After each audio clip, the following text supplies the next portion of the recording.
So Molly Mccann getting very animated in her post-fight conference when a reporter asked about you calling her out recently. Basically, the PG version was wherever you want it, you can have it.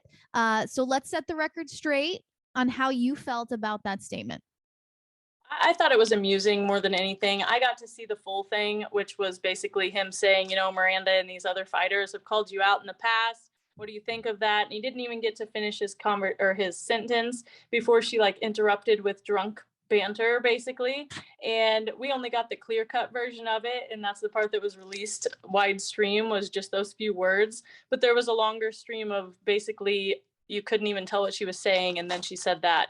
But I thought it was really funny because most people I knew heard the clip, but they didn't know that she had even said my name. They had to listen to it after I was like, no, go back and listen. She's talking about me. And they were like, oh my goodness, oh my goodness. So I kind of thought about a reply that wasn't too crass, of course, but was also just enough to kind of get mouths going and get her attention, which was when I was like, my top game is quite a bit too, and just went from there. I've asked her to fight in the past, never got a response to that, and then see her fight Hannah Goldie instead kind of irked me, just because Hannah Goldie, not to say she's a bum in fighting, but she's a 115er, and she had lost 3 of her last 4.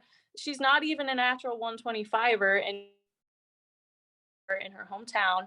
I feel like the UFC is just feeding her and trying to get her hype train going really high. And I don't think she deserves it. I mean, she's been in the UFC for quite a while, and nobody even hardly knew her name until Patty came onto the scene. Fair enough. And while that potential fight, who knows, is exciting, are you still just as fired up about UFC 278 against Shanna Young?